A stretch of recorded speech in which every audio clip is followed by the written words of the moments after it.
Assalamu alaikum, welcome back to my YouTube channel. Today our topic of discussion is vacuole. आज last video में हमने बात की थी लाइसोसोम ऑर्गेनेली की और लाइसोसोम को हमने डिस्कस किया था. लाइसोसोम जो होती है मैंने अपनी लास्ट वीडियो में बताया कि लाइसोसोम ऑर्गेनेली जो है वो एनिमल सेल्स के अंदर जो है वो प्रेजेंट होती है और प्लांट सेल के अंदर ये जो सेम फंक्शन है वो फंक्शन जो लाइसोसोम ऑर्गेनेली परफॉर्म करती है वो परफॉर्म करते हैं वैक्यूल परफॉर्म करता है. ठीक है, तो आज जो है हम वैक्यूल डिस्कस करेंगे जो प्लांट सेल के अंदर एक मोस्ट इम्पोर्टेंट कंपोनेंट होता है. ठीक है, तो सबसे पहले हम उसकी आउटलाइन देख लेते हैं कि हम अपने आज के लेक्चर में क्या चीज़ डिस्कस करने वाले हैं. तो वैक्यूल के लिए सबसे पहले हम उसकी देखेंगे डेफिनेशन कि वैक्यूल जो है उसको डिफाइन कैसे किया जाता है. उसके बाद हम देखेंगे इसकी लोकेशन के सेल के अंदर जो है ये कहाँ प्रेजेंट होता है. और उसके बाद हम देखेंगे थर्ड पॉइंट पे कि वैक्यूल का मीनिंग क्या है, कि हमने जो है हम साइंटिस्ट ने क्यों, जिसने इसको डिस्कवर किया उसने इसको वैक्यूल नेम ही क्यों दिया आखिर. ठीक है, उसके बाद हम देखेंगे कि वैक्यूल की टाइप्स कितनी हैं. तो 4 टाइप्स हैं बेसिकली जिनको हम डिस्कस भी करेंगे. 5th पॉइंट पे हम देखेंगे कि वैक्यूल का एक स्ट्रक्चर कैसा होता है. ठीक है, कि वैक्यूल देखने में कैसा लगता है. और फिर 6 पर हम उसकी डिस्कस करेंगे कि वैक्यूल जो है प्लांट वैक्यूल की pH कितनी होती है और कितनी होनी चाहिए.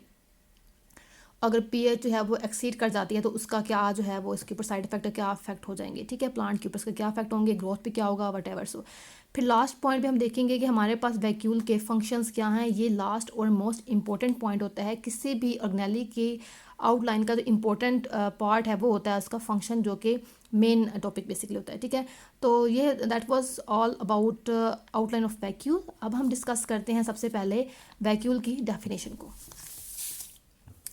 जी, तो वैक्यूल जो है उसको अगर हम डिफाइन करते हैं तो it is a membrane bound enclosed compartment which are rich in different types of organic and inorganic molecules. वो ऑर्गेनिक और इनऑर्गेनिक मॉलिक्यूल्स कौन से हैं? Including enzymes, pigments and other metabolic products. ठीक है, तो वैक्यूल को समझ आया कि आपको कि ये एक मेम्ब्रेन बाउंड जो है इनक्लोज्ड कंपार्टमेंट होता है. ठीक है, जो रिच किस चीज़ में है, डिफरेंट टाइप ऑफ ऑर्गेनिक और इनऑर्गेनिक मॉलिक्यूल्स उसके अंदर प्रेजेंट होते हैं. वो मॉलिक्यूल्स कौन से हो सकते हैं? एंजाइम्स हैं, पिगमेंट्स हैं और अदर मेटाबॉलिक प्रोडक्ट्स वगैरह आ जाते हैं. ठीक है, जिसमें वेस्ट वगैरह आ जाता है. ठीक है, इसके बाद जो है एक इंपॉर्टेंट पॉइंट कि प्लांट वैक्यूल, यहाँ पे मैंने मेंशन किया है कि plant vacuole constitute 90% volume of a plant cell. इसका मतलब क्या हुआ कि प्लांट सेल के अंदर जो वैक्यूल होता है वो उस सेल का 90% वॉल्यूम जो है वो किसका होता है? वैक्यूल का. अब ऐसा क्यों होता है? ये इसलिए होता है क्योंकि एक तो इसके अंदर एंजाइम्स वगैरह प्रेजेंट हैं. ठीक है, जो प्लांट्स के लिए इंपॉर्टेंट है. यहाँ पे जो प्लांट को कलर पिगमेंट्स हैं वो उसके लिए जो इंपॉर्टेंट है वो प्रेजेंट है इसके अंदर. उसके अलावा वो सारा वेस्ट, ठीक है, जो प्लांट एक्सक्रीट कर रहा है वो सारा वेस्ट स्टोर कहाँ पे होता है? तो वो होता है इसी वैक्यूल के अंदर से. इसीलिए इसका जो वेट होता है, जो इसका वॉल्यूम है वो 90% होता है प्लांट सेल के. ठीक है, उसके बाद सेकंड पॉइंट जो हम डिस्कस करेंगे वो है लोकेशन, कि वैक्यूल की जो है वो लोकेशन क्या होती है. तो vacuoles are present in large significance in plant sales.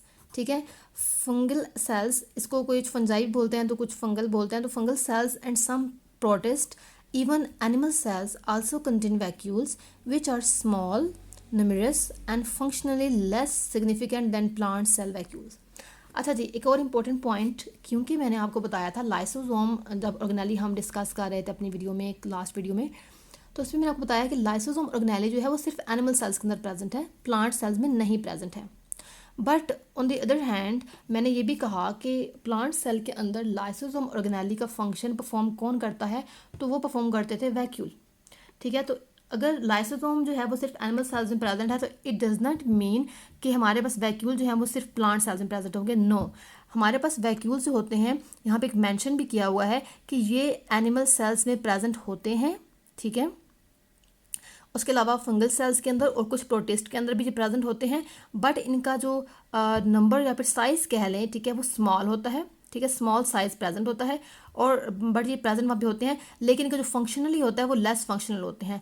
ज़्यादा फंक्शनली कहाँ पे होते हैं? तो ये प्लांट सेल के अंदर ज़्यादा फंक्शनल होते हैं. ठीक है, ओके जी, क्लियर. उसके बाद नेक्स्ट पॉइंट है हमारे पास, थर्ड आउटलाइन का जो पॉइंट था वो था कि वैक्यूल का मीनिंग क्या है. हमने हमने क्यों वैक्यूल इसको कहा, ठीक है, इसलिए because vacuole means empty space और cavities in the cytoplasm, especially in plant cells, surrounded by cytoplasmic membrane यानी कि tonoplast and filled with a watery fluid called cell sap.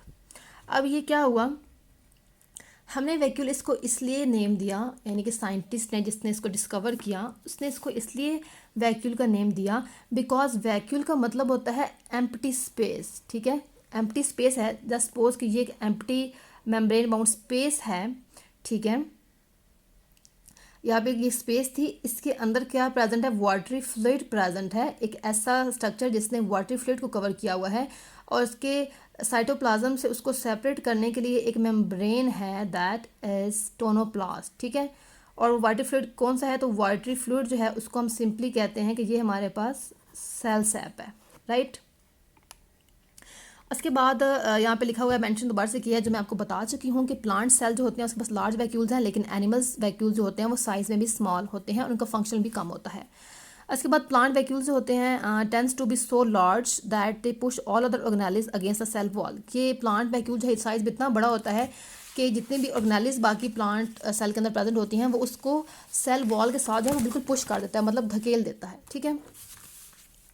उसके बाद हम बात करते हैं टाइप्स ऑफ वैक्यूल्स की, कि हमारे पास वैक्यूल्स की कितनी टाइप्स हैं, तो 4 मेन टाइप्स होती हैं वैक्यूल्स की, central vacuole, contractive vacuole, food vacuole and air vacuole. इन सब का अपना अपना जो है वो स्पेसिफिक फंक्शन ये परफॉर्म करती हैं। तो सबसे पहले हम बात करते हैं सेंट्रल वैक्यूल के बारे में।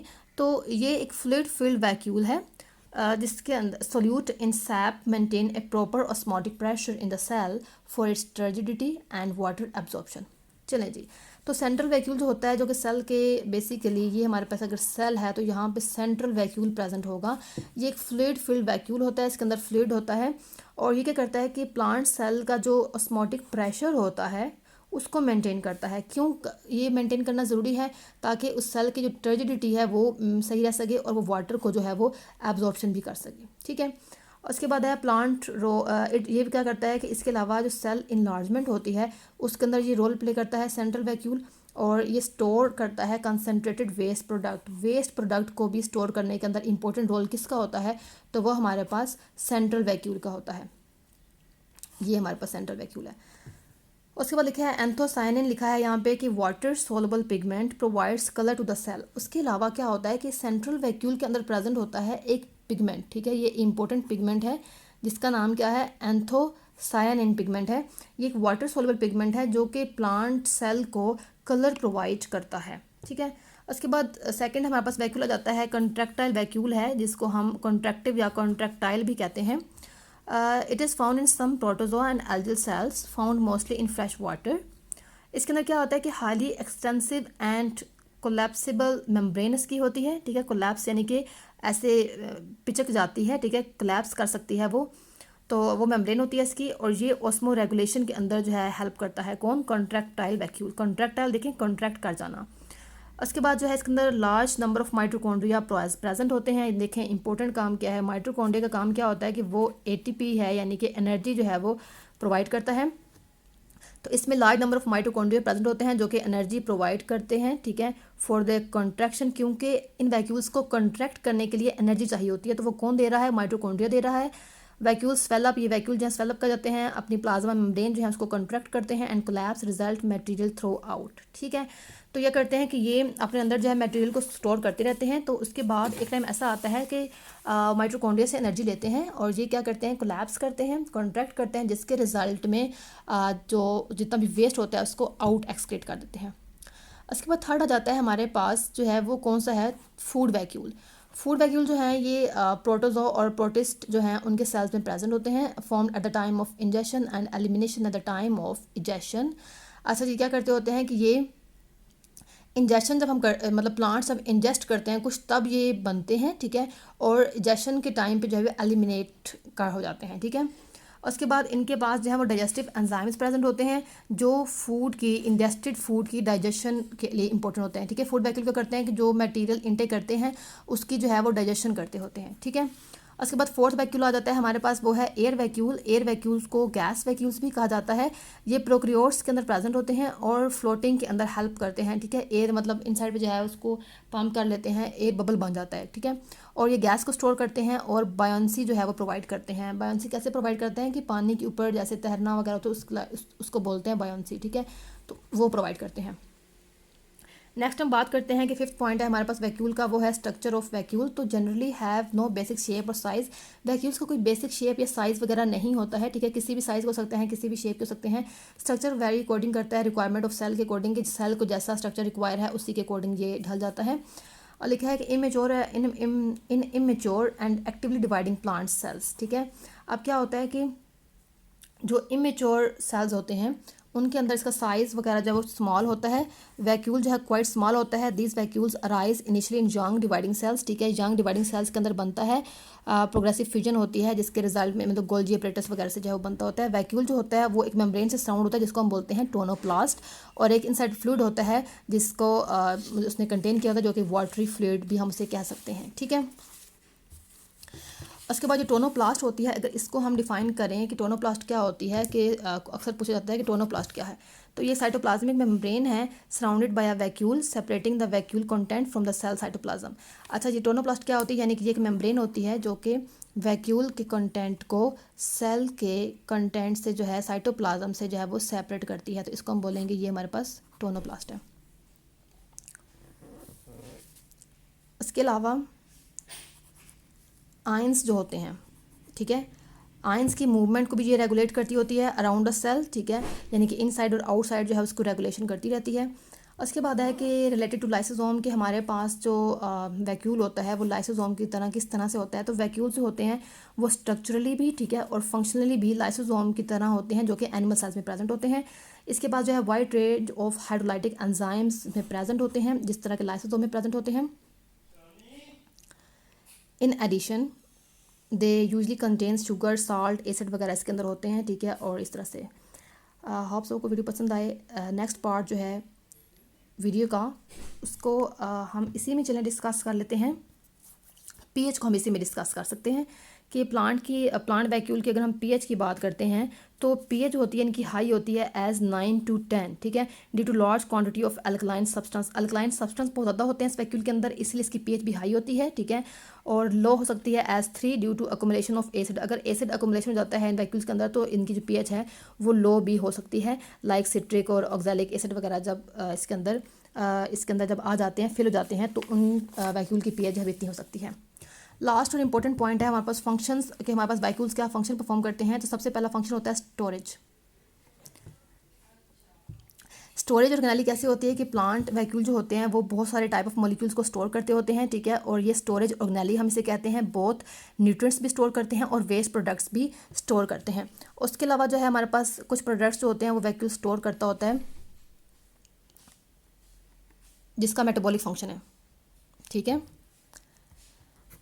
लाइक सक्यूलेंट प्लांट्स जो हैं वो अपने स्टोमेटा को ओपन करते हैं और CO2 को जो है वो अपटेक कर लेते हैं नाइट के अंदर, और इसको जो है वो मैलिक एसिड के अंदर कन्वर्ट कर देते हैं। ये एसिड मैलिक एसिड जो है फिर वैक्यूल के अंदर स्टोर हो जाता है पूरा दिन, ठीक है। और when light energy can be use to convert it to sugar, और फिर जब लाइट एनर्जी को यूज़ करके इसको शुगर के अंदर कन्वर्ट कर दिया जाता है जब स्टोमेटा जो है वो क्लोज हो जाते हैं, ठीक है। उसके बाद इसलिए इसका ये भी हम इसका यूज़ कर सकते हैं, ठीक है, कि इसको जो है वो कन्वर्जन के लिए यूज़ किया जाता है, इसको स्टोरेज ऑर्गेनाली का यूज़ किया जाता है। और फिर क्या होता है होमोस्टैटिक फंक्शन इनका कैसे होता है कि वैक्यूल जो होता है वो इंपॉर्टेंट रोल प्ले करता है होमोस्टैटिक फंक्शन के अंदर। प्लांट सेल्स के अंदर क्या होता है कि इन्वायरमेंट के अंदर जो वेरिएशन आती हैं उसको भी ये कंट्रोल करता है। किस तरह से कि जब पीएच इन्वायरमेंट की ड्रॉप कर जाती है, ठीक है, तो क्या हो जाता है कि जब फ्लक्स है हाइड्रोजन H पॉजिटिव आयन का वो साइटोप्लाज्म के अंदर is buffered by ionic transport of hydrogen ion into vacuole, ठीक है। तो क्या होता है कि हमारे पास होमोस्टैटिक फंक्शन जो इस तरह से मेंटेन करता होता है कि जब एनवायरनमेंट की पीएच ड्रॉप कर जाती है तो ये H पॉजिटिव आयंस को जो है वो ट्रांसपोर्ट करवाता है इनटू वैक्यूल्स, ठीक है, बफर साइटोप्लाज्म कराने के लिए। उसके अलावा जो प्रेशर जो है वो टारगेट प्रेशर है उसको मेंटेन करता है। बहुत सारे प्लांट सेल्स जो होते हैं वो अपने टारगेट प्रेशर भी मेंटेन करते होते हैं कॉन्स्टेंट लेवल के ऊपर, और टोनिसिटी जो होती है उसको ये मेंटेन करता है। उसके बाद आ जाता है कि हमारे पास हेल्प इन ग्रोथ। वैक्यूल जो होती हैं वो प्लांट को ग्रोथ के अंदर भी हेल्प करती होती है। अपना साइज़ इंक्रीज़ करके वैक्यूल जो है वो अलाउ करता है कि जर्मिनेटिंग प्लांट जो हैं और उसके ऑर्गन्स जैसे कि लीव वगैरह हैं कि वो ग्रो करें जल्दी जल्दी, ठीक है, और मोस्टली जस्ट इन वाटर, ठीक है, और पानी जो है उसको इंटेक करते रहें। उसके अलावा सीड्स के अंदर क्या होता है कि स्टोर्ड प्रोटीन जो होती है, जो उसकी जर्मिनेशन के लिए इसको रिक्वायर होती है, वो प्रोटीन बॉडीज़ जो है मॉडिफाई होकर जो है वो वैक्यूल के अंदर जो है स्टोर जाती हैं ताकि बाद में यूज़ हो सके, ठीक है। उसके बाद एनिमल सेल्स के अंदर क्या आता है, वैक्यूल जो हैं perform mostly subordinate roles assign large process. उस एनिमल सेल्स के अंदर जो है ये रोल प्ले करती है एक्सोसाइटोसिस और एंडोसाइटोसिस के फंक्शन जो है वो परफॉर्म करती होती है वैक्यूल, ठीक है, लेकिन सिग्निफिकेंट रोल इसका जो है वो प्लांट सेल के अंदर होता है, ठीक है। Hope so you like my video, if you like it share it, subscribe my channel. मिलते हैं नेक्स्ट वीडियो में, तब तक के लिए अल्लाह हाफिज़।